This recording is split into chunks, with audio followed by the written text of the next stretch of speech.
I bear witness that there is no God but Allah, and Muhammad sallallahu alaihi wasallam is his servant and messenger. Allah sent him, that is Muhammad, with Deen al-Haq, the religion, the way, the methodology of truth. This way of life known as Islam will rise to its proper position in this world, whether the mushriks like it or not. أما بعد فإن أصدق الحديث كتاب الله وأوثق عبورة كلمة التقوى وخير الملال ملة إبراهيم وخير السنن سنة محمد صلى الله عليه وسلم وأشرف الحديث ذكر الله وأحسن القصص هذا القرآن وخير الأمور أوزنوها وشر الأمور محدثاتها وأحسن الهدي هدي الأنبياء وأشرف الموت قتل شهداء وأما الأمة دلالة بعد الهدى وخير الأعمال ما نفع وخير الهادي ما اتباع وشر الأمن أما الكعب. The Prophet sallallahu alaihi wasallam has said the most truthful of discourses is the book of Allah. The most trustworthy word is taqwa, or fear of Allah. That is to guard and to protect your religion by avoiding all the things that are harmful and even some things that are suspicious and unclear and uncertain. The best of the community is the community of Prophet Ibrahim. The best way of life is the sunnah of Prophet Muhammad sallallahu alaihi wasallam. The remembrance of Allah is the most glorious of all things. The best of all narrations is Quran. The best acts are those requiring the highest degree of will and determination. The worst acts are those based on innovation. The best way of life is the one adopted by the prophets of Allah. The most glorious death is the death of the martyr. The most wretched blindness consists of going astray after finding the right way. The best acts are the ones that yield benefits. The best guidance is that which people may be able to follow. The worst blindness is the blindness of the heart. Bismillah ar-Rahman ar-Rahim. إن الله يأمر بالعدل وإيتاء ذي القربى وينهى عن الفحشاء والمنكر والبغي يعظكم لعلكم تذكرون. Allah commands justice, doing of good, and liberality to kith and kin. He forbids all shameful deeds and injustice and rebellion. He instructs you that you may receive admonition. فَمَنْ يَرِدِ اللَّهُ أَنْ يَهْدِيَهُ يَشْرَحْ صَدْرَهُ لِلْإِسْلَامِ. Those whom Allah in His plan willing to guide, He opened their breasts to Islam. يَا أَيُّهَا الَّذِينَ آمَنُوا اتَّقُوا اللَّهَ حَقَّ تُقَاتِهِ وَلَا تَمُوتُنَّ إِلَّا وَأَنْتُمْ مُسْلِمُونَ. O you believe, fear Allah as He should be feared, and do not die except in the state of Islam. وَاعْتَصِمُوا بِحَبْلِ اللَّهِ جَمِيعًا وَلَا تَفَرَّقُوا وَاذْكُرُوا نِعْمَةَ اللَّهِ عَلَيْكُمْ, and hold fast all together by the rope which Allah stretches out for you, and be not divided amongst yourselves. And remember with gratitude Allah's favor on you. كنتم خير أمة أخرجت للناس تأمرون بالمعروف وتنهون عن المنكر وتؤمنون بالله. You are the best peoples evolved for mankind because you enjoin the right, forbid the wrong, and you believe in Allah. أقول قولي هذا وأستغفر الله لي ولكم.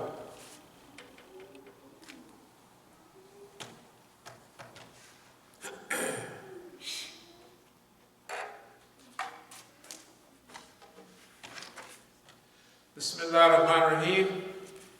Alhamdulillahi Rabbil Alameen. Wassalatu wassalamu ala khairil mursaleen.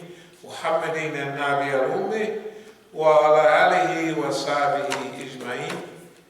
Amma ba'd, yaqulu Allahu ta'ala fil Quran al-Kareem, inna Allaha wa malaikatahu yusalluna ala nabi ya ayyuha alladhina amanu sallu alayhi wa sallimu tasliman. Allahumma salli ala sayyidina Maulana Muhammad sallallahu alayhi wa sallam. Abu Abdullah radiallahu anhu said, a free human being is free in all circumstances. Should a misfortune befall him, he bears it with patience, that is sabr. If calamities strike him, they do not shatter him. If taken captive and subdued, he turns hardship into ease. And was the case of Yusuf alayhi salam, the truthful and trustworthy. His freedom saved him from harm, although he was enslaved, subdued, and imprisoned. The darkness of the pit, the dread, and whatever befell him did not harm him, until Allah subhanahu wa ta'ala favored him and made him the insolent tyrant, or who made him the boss over the insolent tyrant who had been his master, and made him his slave, that is, the master, the king. Then God made him his apostle, and through him was merciful to a people. This way, patience is followed by good. So be patient and reconcile yourself to patience in order to be rewarded. So, the Prophet ﷺ has said, a free man is free in all circumstances. That means those people who are free no matter what the circumstances, no matter what the environment says, no matter what the conditions demand around you. If you are free, we talk about a Muslim, if you are free under any and all circumstances. And this is what the Prophet ﷺ said. Should a misfortune befall him, he bears it with patience. You know, there's another hadith similar to this that says, if good happens to a believer, it says for a believer everything is good. If good happens to him, he's thankful and appreciative. And if evil or other attack him, then he has patience, and that's good for him.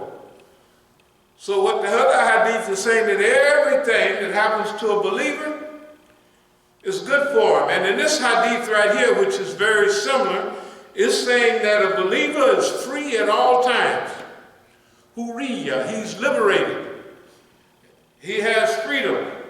He has whatever the system, or the opposite of what the system is calling for, or demand, for us to be a servant to it. That this person is liberated under any and all conditions. If calamity strike him, it does not shatter him. If taken captive and subdued, he turns hardship into ease. Hardship into ease, there's an ayat. Bismillahirrahmanirrahim. فَإِنَّا مَعَ الْعُسْرِ يُسْرًا إِنَّا مَعَ الْعُسْرِ يُسْرًا فَإِذَا فَرَغْتَ فَانْصَبْ وَإِلَى رَبِّكَ فَارْغَب. So verily, with every difficulty, there is ease or relief.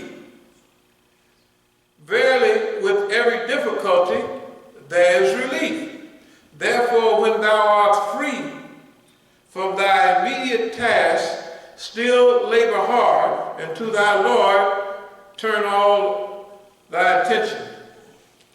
Umar radiallahu anhu said that after every difficulty, every one difficulty, he said there's two eases.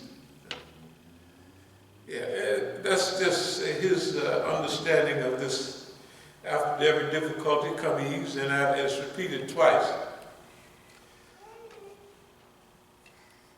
So this is a person that we want to emulate now. This person that has sabr, this condition that we're discussing today is one of the prime conditions of freedom and being liberated. And we want to imitate and we want to be close to that condition where we're free under all circumstances. When misfortune hit us, and think about misfortune. If we are standing up here talking out of the side of our mouth about we are As-Sabiqun al-Awwalun, right? We're the first rank, we're the vanguard of Islam, and you're here in America, what in the H-E-double-L do you expect to happen to you in the United States of America? Why? You look around all over the world, everywhere in the world, all of the major wars that are going on in the world today, right now, are non-believers against Muslims, right? In Hindustan, everybody can come to India and jump up and down and turn flips unless you're a Muslim. Isn't that right? Right today. Right today. And they talk about India is the world's greatest democracy. Yeah, as long as you're not a Muslim, and if you're a Hindu, and if you're anti-Islamic, yeah, definitely you can get any kind of liberation you want there. All the wars in Yemen, look at our brothers in Yemen being slaughtered, but they're not giving up. We stand here talking, and they over there fighting to the last breath, right? With every inch and with every pound and every ounce of courage that they can muster. So it's easy for us to stand here and talk, and the little old sweetie pie stuff that boss man do to us, if you heard about it, you probably say, I don't want to have nothing to do with that. Man, that happens to y'all on a regular basis? Yes, it does. But it ain't nothing compared to what everybody else is getting. Boy, we getting a sweetie pie break. And boss man throwing everything at us with the kitchen sink now. Don't get us wrong. Everything, he's included the kitchen sink. But what it do, it don't shatter a believer.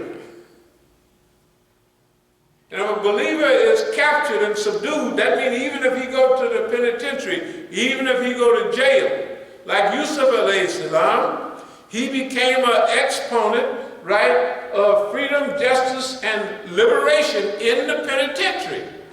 That's what he was, well, that's what he became. And he was sincere, and he was trustworthy, and he was honest. And when they came to let him out of prison, he said, oh, wait a minute. So y'all gonna have to go over that incident, review, reconsider the incident that put me in prison, the situation with the ladies. Right? He didn't say, oh, I'm dead. When you hear the guards coming with the keys rattling and they didn't call your name on the speaker, you standing at the door, ready to go home. Is that right? It's no. Not Yusuf alayhi salam. He said, no, just a second now. We got to get this stuff straight. So he stayed there a little while longer till they cleared up the issue that put him in prison. So if we're talking at our As-Sabiqun talk, then we should be able to deal with our environmental struggle, our environmental jihad. Our environmental jihad is like here in Oakland. Our environmental jihad is not a physical jihad. Because if you're going to have a physical jihad against the United States of America, inside the United States of America, you can't get two people to fight them openly. Because if you go and knock on somebody's door, say, let's go jump on boss man, they gonna say, just wait here a few minutes, man. And he gonna go around the corner and he gonna knock on boss man. Boss man, the brother is at my house right now, waiting on me to come back so we can go jump on you. My God, what are you gonna do about that, boss man? Yes, he is. He's going to do that. Why? Because it's not only the COINTEL program. We're living under COINTEL program maximal now. 2020 COINTEL program. Not no 1968, 1956, right, or 1960 with the Communist Party and with the liberation movement from Puerto Rico. No. Not the 1968 liberation movement with black people, right? They want to rise up a Messiah, they want to stop that. They want to stop the revival of young people, so they put drugs out there. What do you think Boss Man is doing now? He's in a global war against Islam. He's tuned up his whole Murder Incorporated to fight against Muslims. He blown up his own building, assassinated his own people and blamed it on us so that he'd have the legal right to come out to fight us. And when he do, don't nobody stand in the way and say, oh, boss man, them some good people. The Muslims is good. And while that's going on in America, we got 98% of the Muslims hiding in a corner, cooperating with boss man. If you even mention our Masjid, they'll throw a pie in your face or something. Right now, today. So it says about this person, a free human being is free in all circumstances. Should misfortune befall him, he bears it with patience. If calamities strike him, they do not shatter him. He is not shattered. He is not broken. In fact, he's unbroken. He's shatterproof, right? You can't do nothing to him. And if he's taken captive, he's not sitting up in there hollering and crying. No. This man turns hardship into ease. That's why we read this ayah. فَإِنَّا مَعَ الْعُسْرِ يُسْرًا إِنَّا مَعَ الْعُسْرِ يُسْرًا فَإِذَا فَرَغْتَ فَانْصَبْ وَإِلَىٰ رَبِّكَ فَارْغَب. Of course, this is from Surah 94 in the Quran, and it's saying, verily, after every difficulty, there's ease. Difficulty is not permanent. When you look in the world, you think it's permanent with us, right? We didn't have 40 years of it Islamically and 10 years of it in Jahiliyyah. So we got 50 years under our buckle. At first, it's difficult. You be like everybody else. There's the police, so you get paranoid. You want to hide your stuff. You want to do all, right? You may even go into exile. You may travel around the world and see what's going on there. You may want to make a comeback and go to Latin America and do stuff like that to help the movement make a recovery. And when you come back to Africa, you find out that everybody don't want to make no recovery, right? They don't want to do that. So you have to look around in the world. Where do we go now? What are we going to do? For Martin Luther King and others, they call it the time in the wilderness, when you're trying to look and see, what do we do now? Basically, by that time, it's what do I do now? It's not what we do, because all the we's, they didn't retire. They don't want to have nothing to do with it. Then when you come into true Islam, according to Quran and Sunnah, you think boss man ain't got your record from the past? He gonna just flip that right over. Oh, he's a Muslim now, therefore, da-da-da-da-da. And he'll tell you in your parole board and everything, we don't want you to be dealing with no Islam when you're on the street. They give you a letter that says, we don't want you to do that. You tell them, kiss your behind. So you already know what you got coming. The day you walk out, right, you already know what you got coming. So in those periods, it's still a little difficulty. But as you move on, you move from a stage to difficulty to ease. Then, some is not mentioned here, you move from ease to enjoyment. Enjoyment, that you like what's going on, right? You like it. You get addicted to doing it. Addiction, you just like people running around shooting dope in their arm, they're addicted to it. People running around smoking the pipe, they're addicted to it. You can get addicted to going up against boss man. You know, they got people that get addicted to war. They just want to go. Suppose you get, I'm telling you, you think I'm lying, you can get addicted to going up in front of boss man day in, day out, week in, week out, year in and year out. You get addicted to it. You like it. Everybody else think, man, that person, those people, they're crazy. Why? Because they don't want to have nothing to do with boss man. They want boss man to leave them alone. Please leave us alone. And here you come, having fun. Oh, boss man did this, that ain't nothing. Funny as boss man is, boss man's time is up. That's what you be saying. And then, guess what? There's all kind of traps to lay for boss man. It comes from Sabbath. In order to do any of this, you're going to have a whole lot of patience. You're going to have a lot of stickability. 95% of ability, we used to say it in Jahiliyyah, is stickability. The ability to stick. The ability to hold on. The ability to have tenacity. Right? Tenacity. That means that you're tenacious. You're just holding on. And at first, that's what you're doing, holding on. Then you hold on so long that you turn the tables and now you begin to influence the flow of the environment.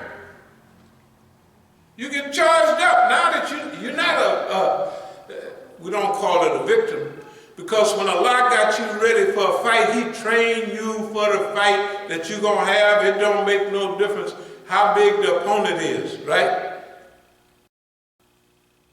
When Musa alayhi salam was put up against Pharaoh, right? Allah trained Musa alayhi salam. He was a prince of Egypt, right? He got a chance to see, man, this life ain't too bad, right? Think about it. I'm telling you, Musa, he's a great civilizer. He's a city builder, right? He's building all kind of, he's a favorite of Pharaoh, right? He's building cities and organizing, right? So Musa get a chance to see what Pharaoh's house is like. He's raised up in there. But the Quran says the one that raises you is going to be an enemy to you. And you're going to be an enemy to them. You don't know it then. So when Allah arranges Musa alayhi salam's life to challenge the system, and he kill a man from his own crew, a man come running from the farthest part of the city, said, man, they just met up about you, and they gonna do this, and they gonna do that, so Musa alayhi salam is gone. But while he's in Midian, right, he goes through another training process. The first training process was to show him what wealth and power is like. Show him what wealth is, so he can develop the discipline of association with power.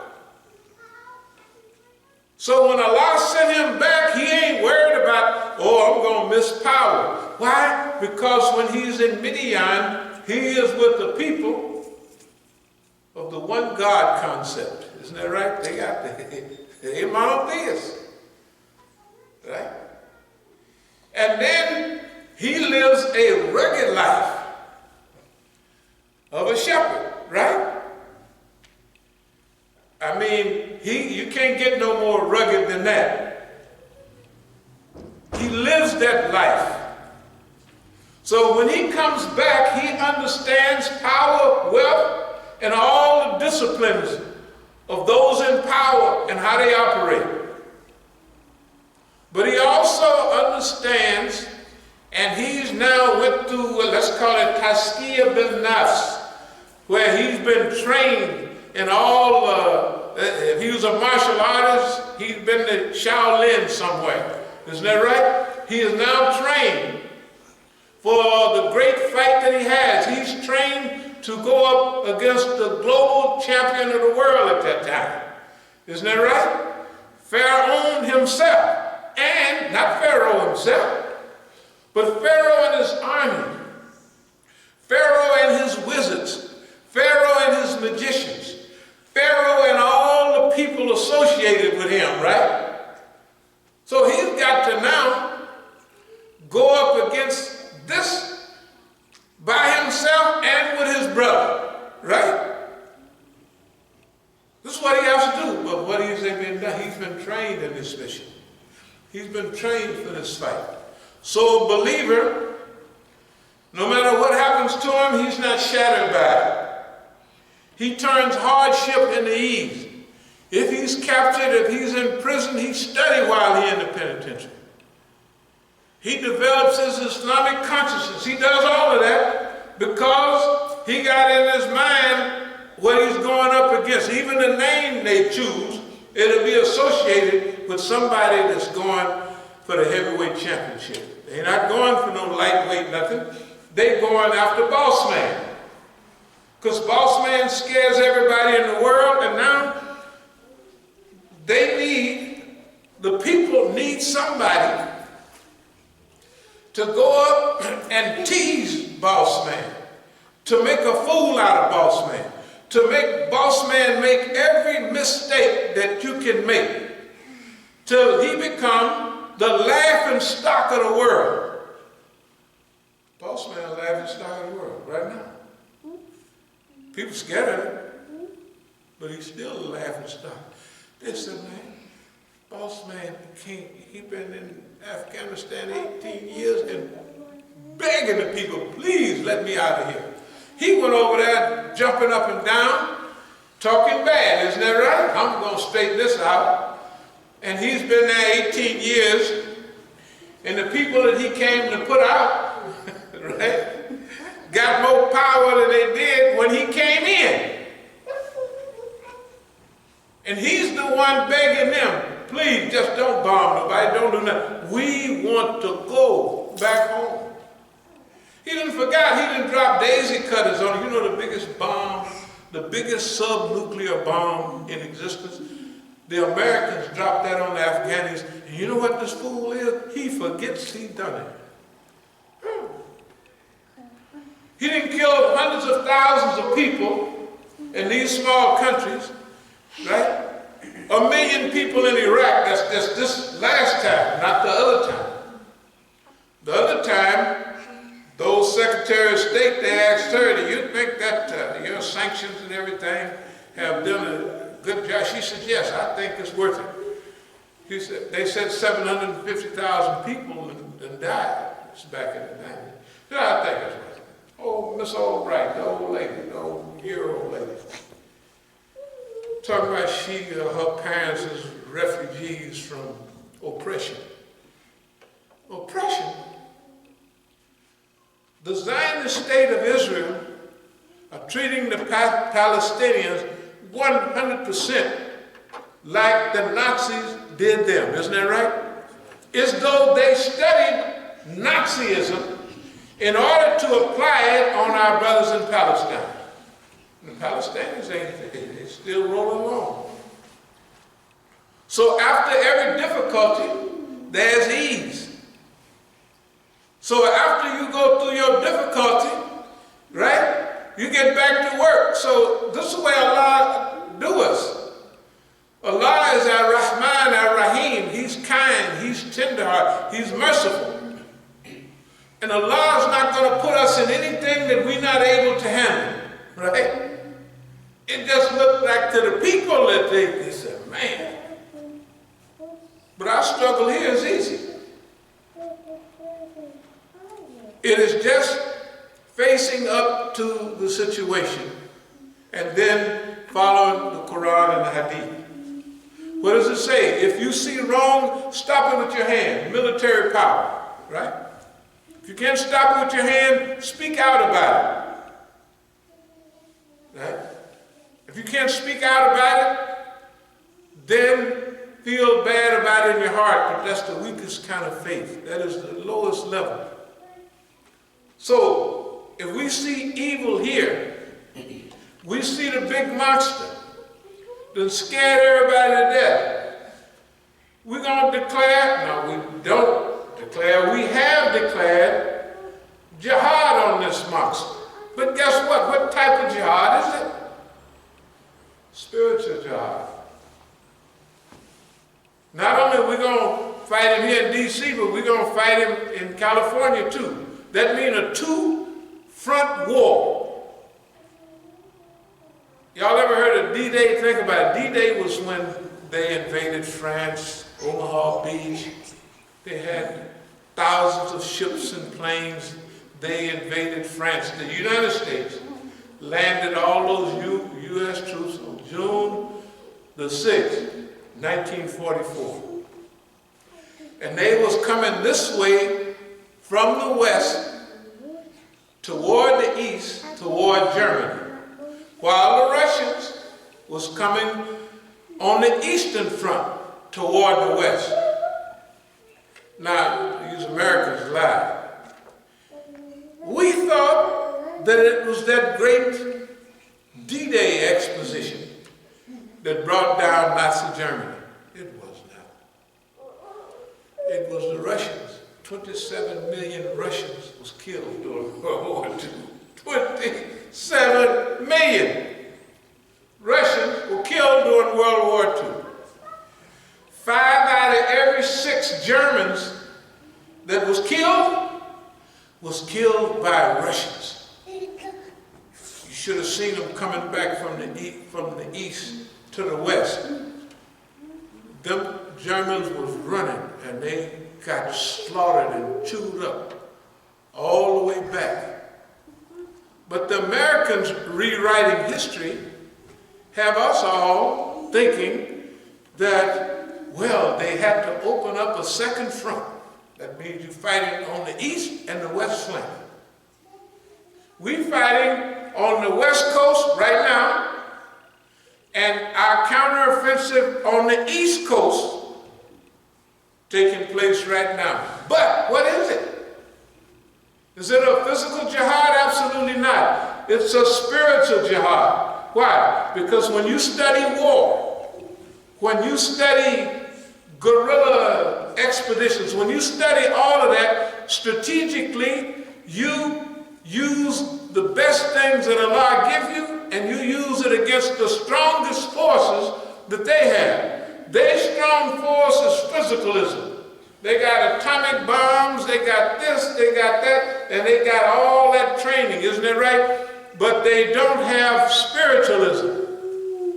That's their weak point. So we declared, or have declared, a spiritual jihad on this monster.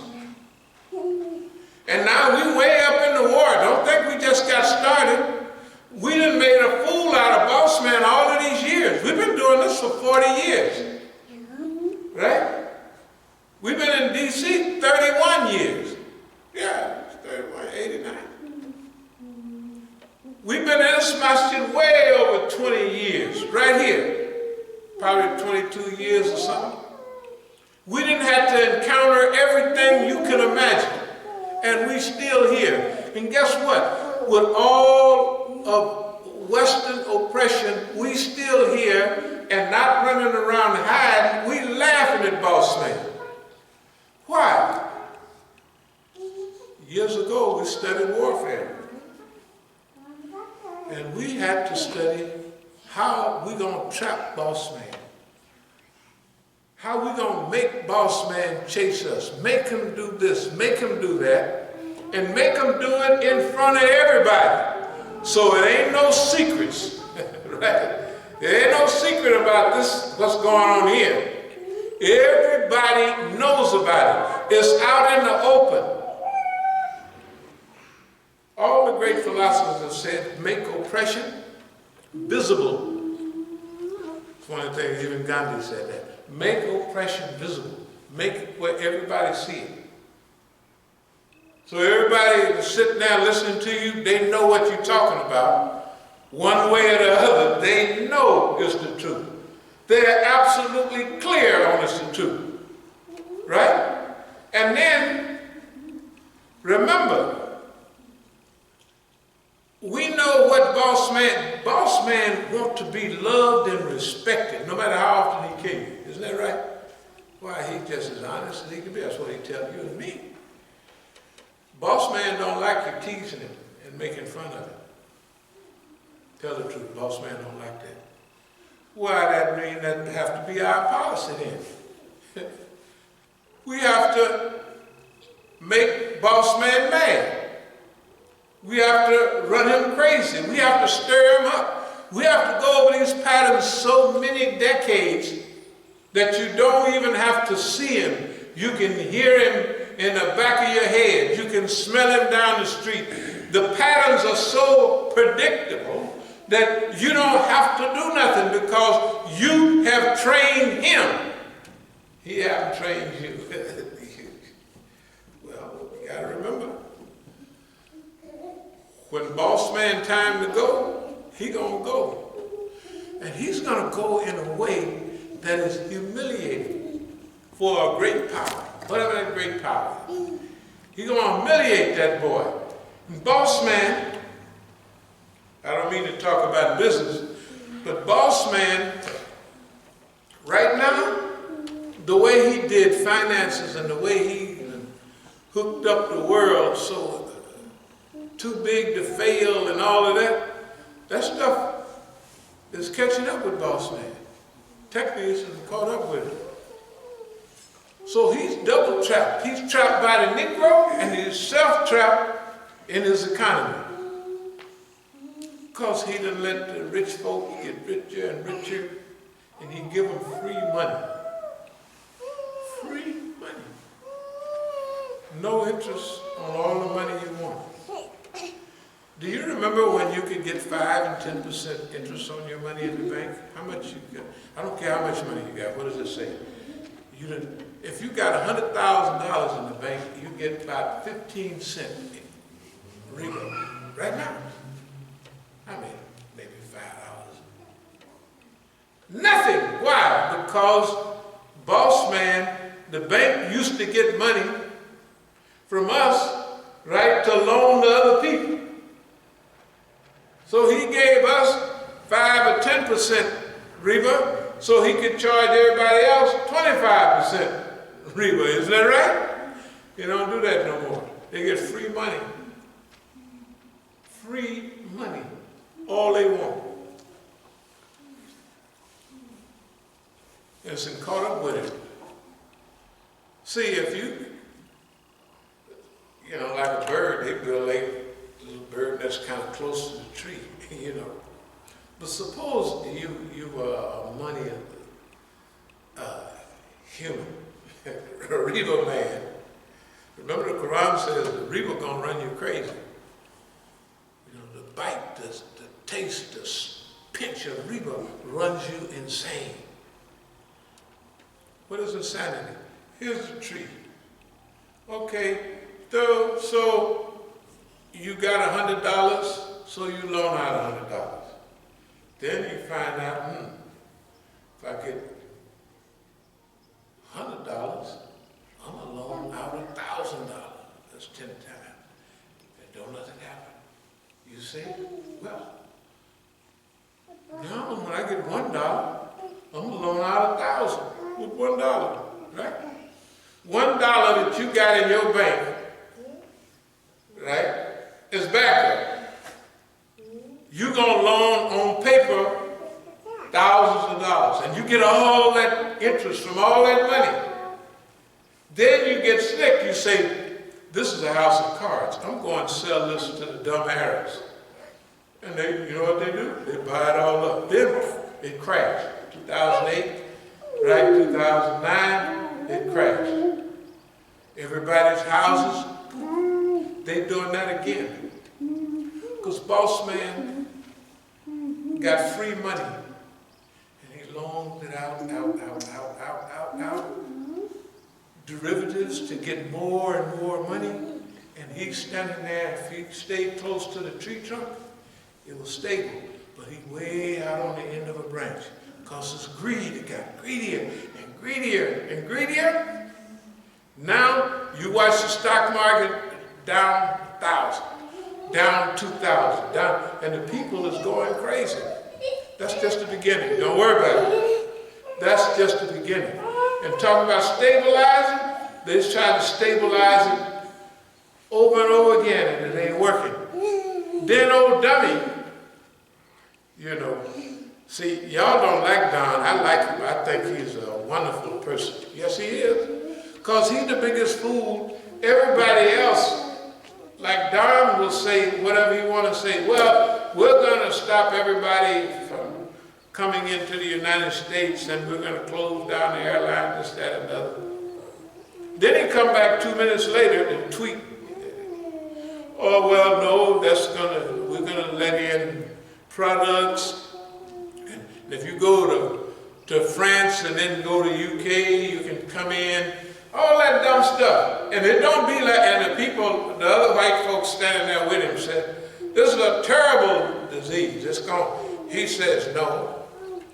This here gonna be here a few days and it's gone. And the other white folks, you see them standing there, they said, this boy here is crazy.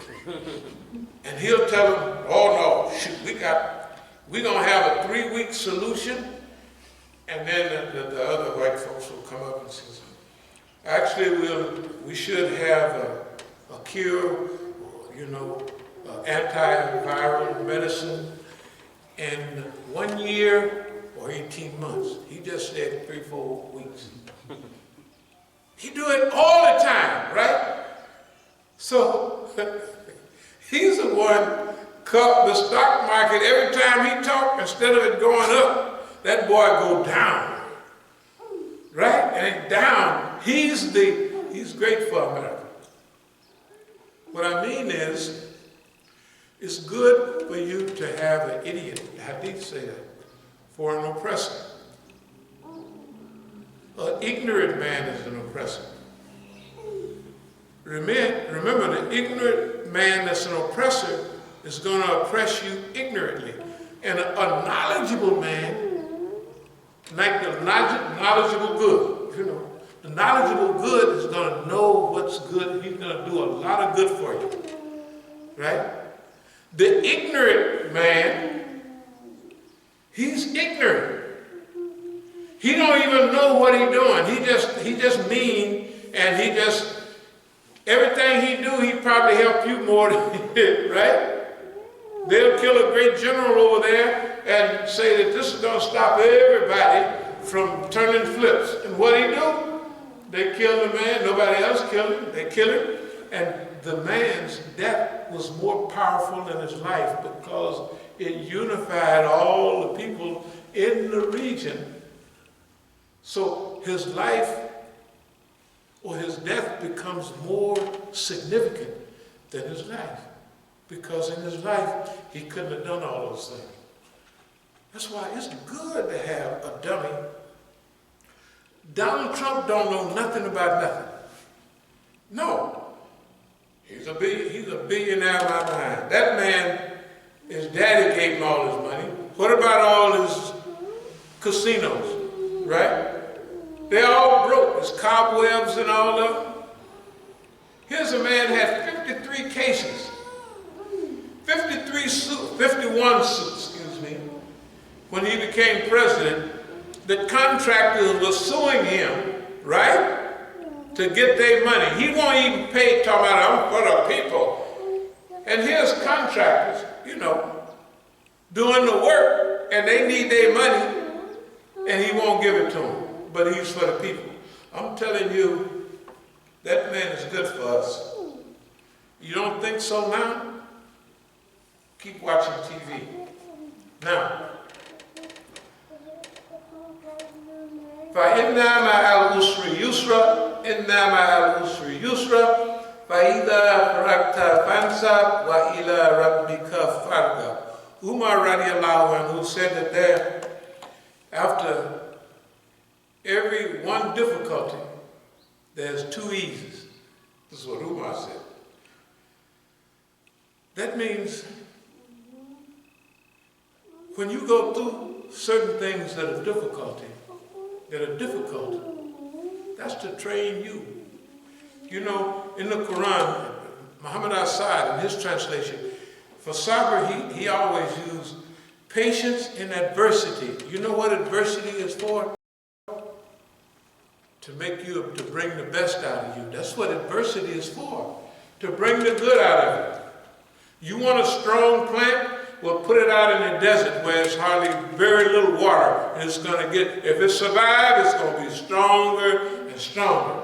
And any fruit or seeds that come from that plant, you keep it in that dry, hot, rugged climate. It's going to adapt to its environment or die, isn't that right? It's going to adapt to its environment or die. So you can train plants to genetically get stronger by putting them in a certain environment. Just give them enough water to survive, and they get tough.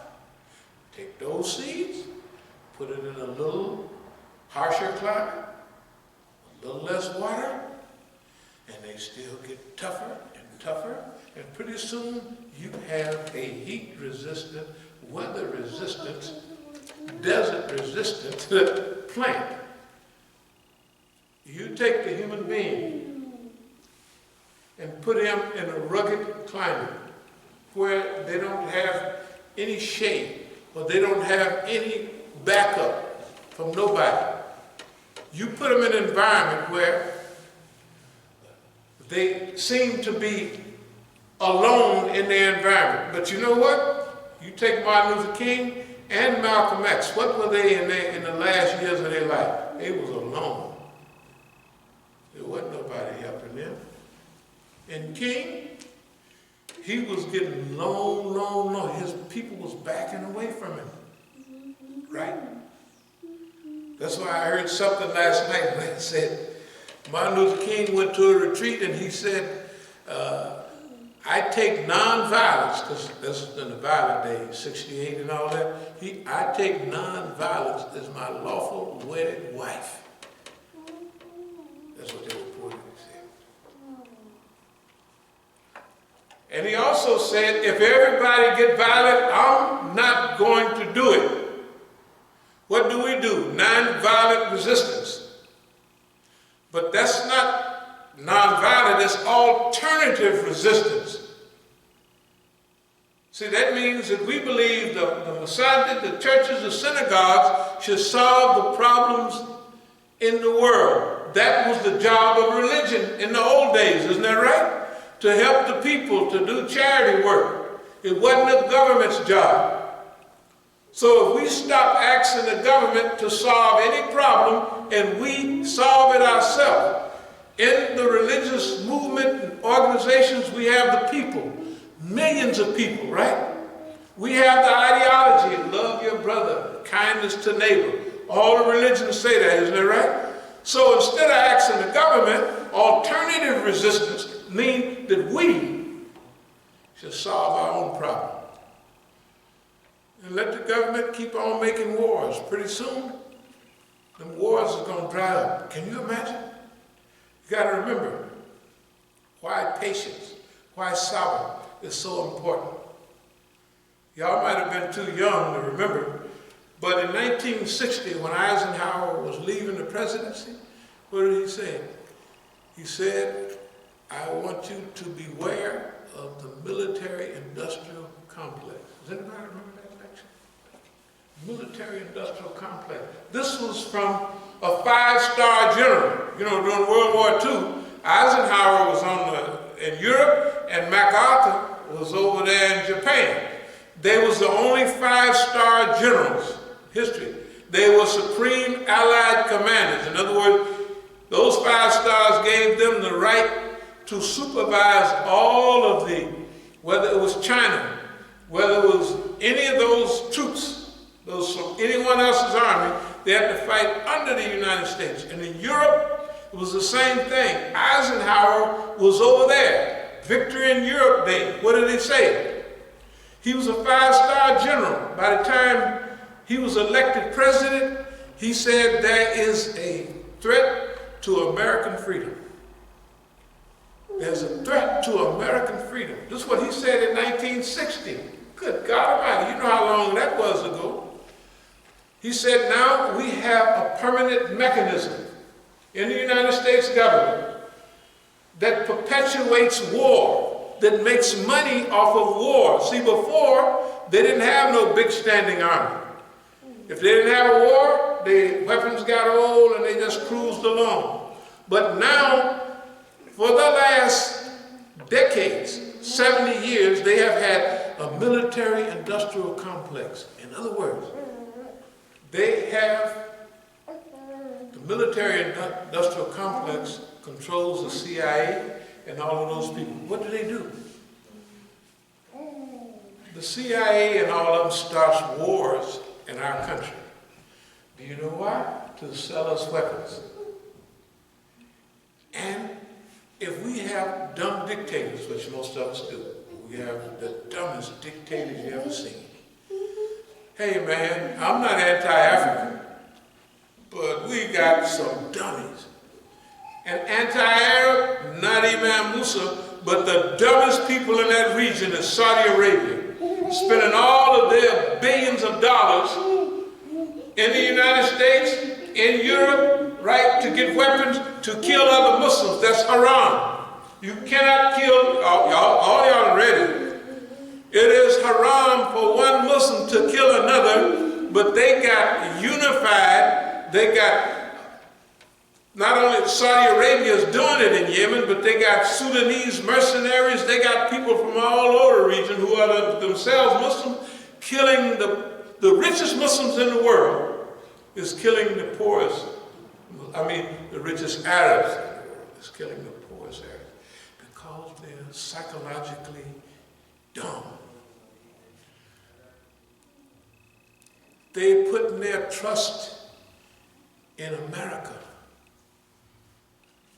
not in other Muslims, and in Allah subhanahu wa ta'ala. Therefore, and you know, we talk this way every week. We can't go nowhere and get a welcome nowhere now. Why is it? What's going on? What, you got to think about it. What are we doing? What are we doing? What have we done to the other Muslims that whoever they got coming there can do and say anything in their institutions but us? And we're the only ones talking about doing right, justice, da-da-da-da-da. Well, we don't care about their invitation. They can keep them. We declaring our war, our jihad, our spiritual jihad on this system. For the second time, this is the third go-around. See, the first 2 go-rounds was like Negroid. Yes, they are, Negroid. People didn't know, and Boss Man didn't hardly know until we told him, Boss Man, we done just tricked you, homeboy. We done tricked you, and now you sticking out here like a baboon with your butt up in there. You know them baboons over in Africa that they got a big red behind? And when they walk, you can see their behind sticking up. That's the way Boss Man is. That's the way America is. America around the world has his behind sticking up in the air, and everybody can see it. Isn't that right? Yes, everybody can see it. Okay. Whether you believe it or not, whether you like it or not, we're doing our part, and we're going to get even more serious. Let me get back to the hadith and we'll call it a day. A free human being is free in all circumstances. So that means the thing that breaks up our freedom is the love of the world. The thing that prevents us from going forward is attachment to this dunya. The things that help us is detachment from the dunya. And an attachment to the akhirah. Right? Zuhud, they call it. The Zahid, he loves things in the world, but he's detached from it, right? When you're detached from it, that means you can use it properly. So let me finish. A free human being is free in all circumstances. Should a misfortune befall him, he bears it with patience. Sabr. Sabr, patience. Sabr means to check. It means to tie. It means to contain. Sabr has in it, let's call it discipline, self-control, self-management, right? Endurance. You know, from the Spanish word duro, hard. Endurance means you can last a long time, right? It ain't nobody in the United States got no 40 years behind it. They just don't have it. Why? Because boss man came to him after about 2 weeks and told him what he was up to and what he wanted him to be up to. They say, you got a deal, boss man. So they start singing the American song. My country, 'tis of thee, sweet land of liberty. They start singing that song. They got people voting. That's what they did. Because boss man came and told them they programmed. Without discipline, without self-control. See, it's also self-determination. When you determine, right, yourself, according to your criteria now, not this is what I'm thinking, no.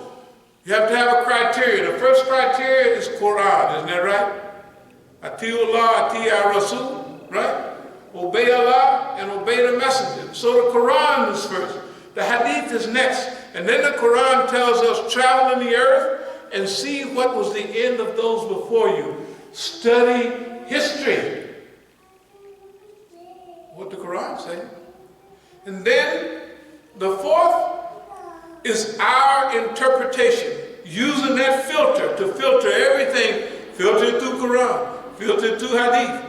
And filter it through the historical process. That's what gives you the up zone. That's why, and remember, boss man don't think the Negro got it in his brain to do it. That's why we've been whooping him for over 30 years. Yeah, the first couple of years, boss man doing what he do, you gotta figure it out. But for the last 30 years, the closer you get to the day, we've been had our foot in boss man's behind. Yes, we have. Why? Why? Because we know where he's coming from. And this process of redundancy, patience now, self-control, mean that you allow boss man to go through that routine over and over, maybe 100 times each stage. Why? After 100 trips, you don't remember. You can smell it now. You can hear it. You can hear boss man breathing. Yeah, you know what he ate for breakfast. You know everything. I'm telling you, this is a reality. That's what we're doing right here. We're all not doing, we've already done it. Psychological guerrilla warfare. You think you're going to guerrilla warfare the Americans? They used to bring books and set them right here on guerrilla warfare. They'd be in the office. Everybody wanted me to read all the and they were wonderful books on guerrilla warfare. So they send people here, man, we need some guns. I tell them, you get your behind away from here. You get your behind up and out of here talking about guns. What, a BB gun? The boss man got atomic bombs, you ain't got a hand grenade, and you want to talk about guns. You can't even buy no gun that'll shoot nowhere, right? Boss man got all of them. And he got a military police. You ever look at the police in the last 20 years? What do they look like? Soldiers. They gunfighters, they tie their gun. Remember them old movies, a gunfighter would tie their gun down? How do the police carry themselves? They tie their pieces down. They got helmets on, bulletproof vests, right? All of that. You know, in the penitentiary years ago, I'm going to stop in a minute. When we were younger, they used to have what they call a goon squad in the penitentiary. That was over 50 years ago.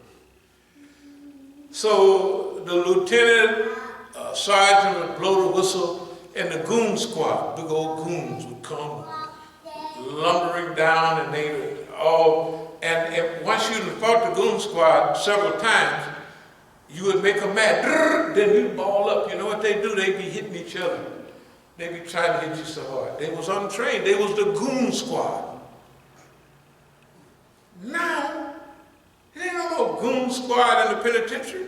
They got body armor on. They come with shields. Now here's one thing. And if you throw one hand, they grab it, all of them. If you throw the other hand, they grab that hand. If you try to kick, they grab. They got them. They all trained now. You know, it used to be fun to fight the goon squad. I wouldn't fight it. I said, oh no, I ain't fighting no body armored, well-trained people like that, and you can't do nothing. If you hit him, you hit his body armor, his helmet, right? The old dumb goon squad, they used to all get on top of us. They'd be hitting each other more than they hit you. Because they was untrained. They was stupid. That's why they call them goons. Big old bellied Euros mostly, lumbering down the hallway. No. When they go to another level, you go to another level. What's the other level? They had all the books on guerrilla warfare. So we say psychological guerrilla warfare. Y'all remember all of them? Psychological guerrilla warfare. Not no physical guerrilla warfare. It's insanity, isn't that right? We done whoop boss man for the last 15 years. We call it here an air war. That was way back then. You know, that was over 15 years ago. We said air war, air, psychologically. Flying over everything, bombing boss man. I will move toward a close. Here's what it says. Free man's free at all time, if misfortune befalls him. If they're taken captives, they're not shattered and subdued. They turn hardship into ease. Innama al-usri yusra. Innama al-usri yusra. They turn hardship into ease. Like the case of Yusuf alayhi salam. Although he's in prison, he's not broken and shattered while he's in prison. Okay.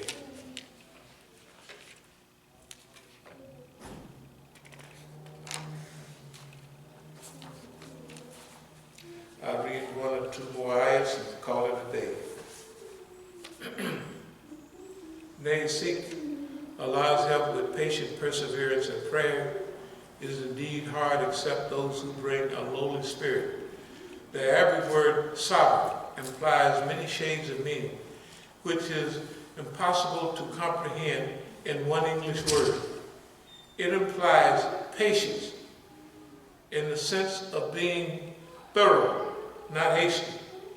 Patient, perseverance, constancy, steadfastness, firmness of purpose. Systematic as opposed to spasmodic or chance action. A cheerful attitude of resignation and understanding in sorrow, defeat, or suffering as opposed to murmuring or rebellion, but saved mere passivity or listlessness by the element of constancy and steadfastness. That's solid. Piety is not that you turn your faces toward the east and west. Piety is in those who believe in Allah in the last day, and the angels, and the book, and the prophets, and give money in spite of love for it. They give money in spite of them loving the money that they got to give to relatives and orphans, the poor, the wayfarer, the beggars,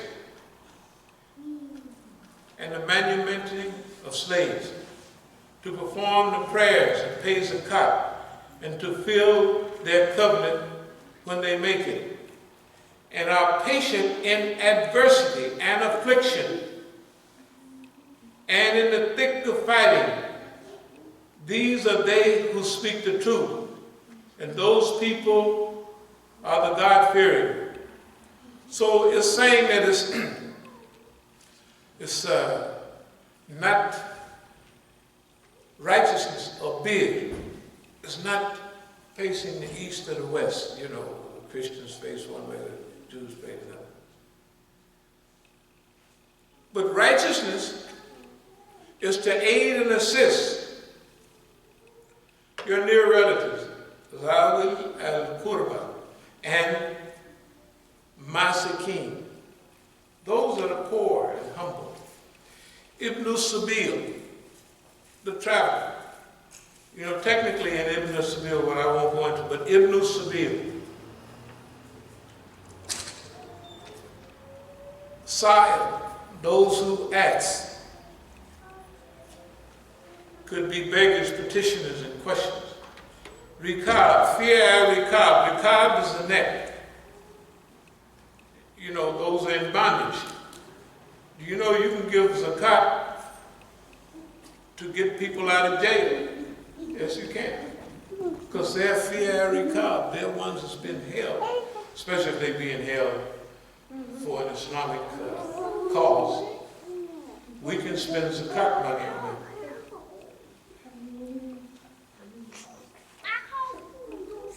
I want to read one more before we go.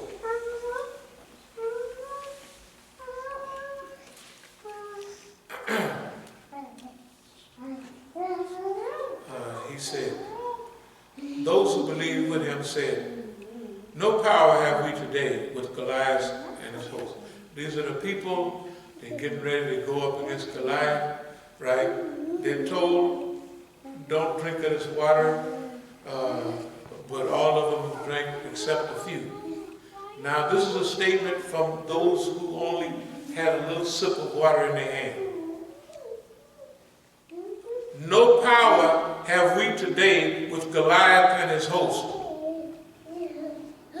They said, those who believe with certitude, those are the people that believe, that they would meet Allah. How many a band, small in number, vanquished a numerous host by Allah's leave. And Allah is with the persevering ones, the ones who have sabr.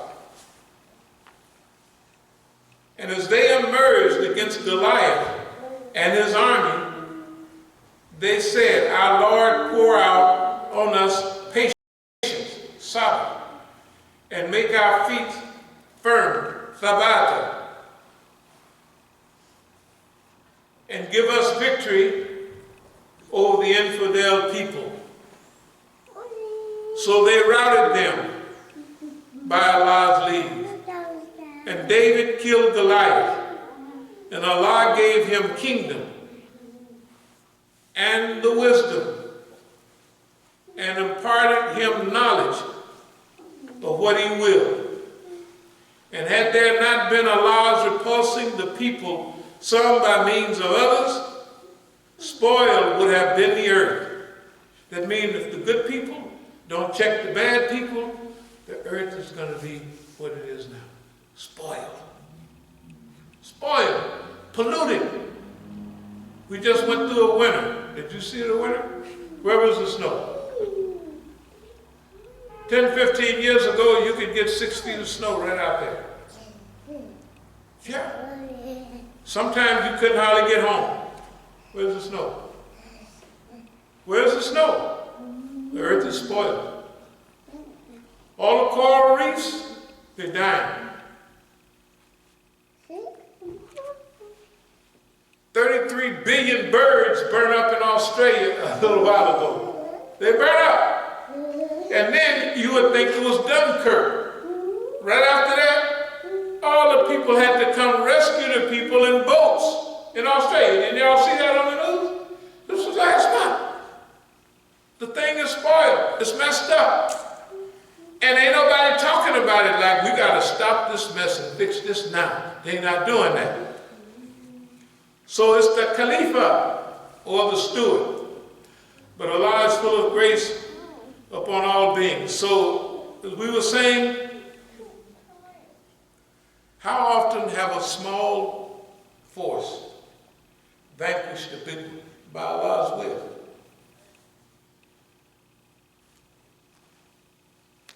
So, when they went up against Goliath and his forces, and remember we have CDs from way back, Goliath and his forces, 2008 and all that.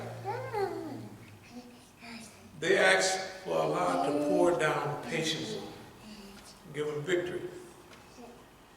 Now remember this. This is what you have to have confidence in Allah. Not only did David defeat Goliath and his forces, but Allah bestowed upon him hikmah. Hikmah, the root word of hikmah is the ability to put things in its proper order. That's what hikmah is. In Arabic, that's one of the main meanings. The ability to put things in their proper order. So Allah gave him hikmah, wisdom, sagacity. Right? Allah gave that to him. He taught it to him. Well, alam means to teach. He taught David knowledge and wisdom and whatever else he needed. First he gave him the kingdom, right? And then he taught him how to run it. We're Muslims and we're missing the Quran. They're saying this in every Quran you got, although there's none of them different from each other. And nobody is reading this and understanding it the way it's written. One of the brothers from way back came over, one of the Ikhwani brothers said, do you want us to teach you Arabic? I said, absolutely not. Absolutely not. Whatever y'all learning over there, Dar Hijra, we don't want to learn that. They done mistook Arabic for Islam. You know we don't hardly know Arabic. You can tell we misread everything and all that. But at least we know what it says. They know how to say it and don't know what they're saying. I'm saying the people in this region, the people in the United States, actually it has to be the people in most of the Muslim world, 1.5 billion people, don't know what they're reading. Or righteousness does not turn your face to east and the west. They got hooked up with that. Rituals. Okay, so I will close. We thank all of you for putting up with us. But I am sorry, we are not going to put up with us being a Muslim and not saying what we understand from this Quran. You can do it, you can do what you want. You can come, or you don't have to come. It don't make me no difference. I'm not going to stand here and read the Quran and know what it's saying and say something else. Give a khutbah on wudu and all of that. Of course wudu is important. But, you know, what about getting shot in the head and blown up and your whole house blown up and pulled down? What about Afghanistan? What about Palestine? What about everywhere? Right? Now, I will close. You and I are part of this process. When we accepted Islam,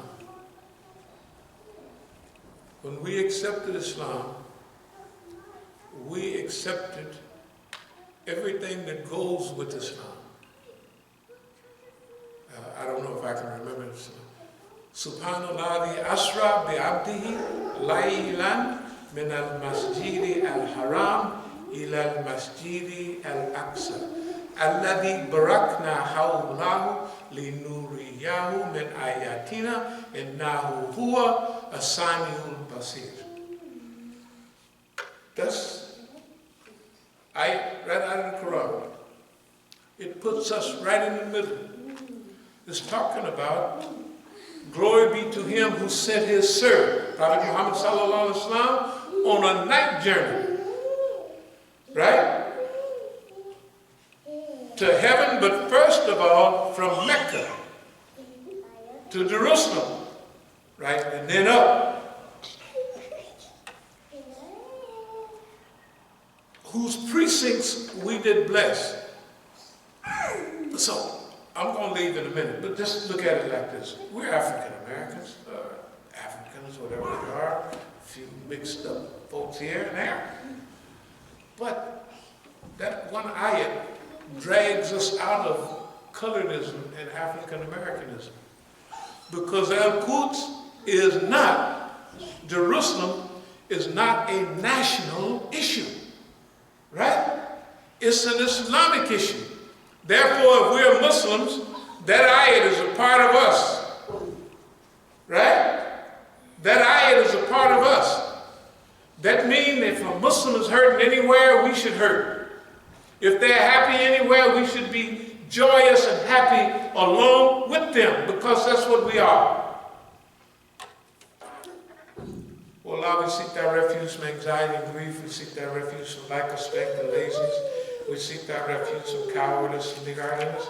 We seek thy refuge from being overpowered by debt and the oppression of men. Oh Allah, suffice us with what is lawful, keep from us what is prohibited. With thy grace, make us free from want of what is beside thee. Ameen. Amen.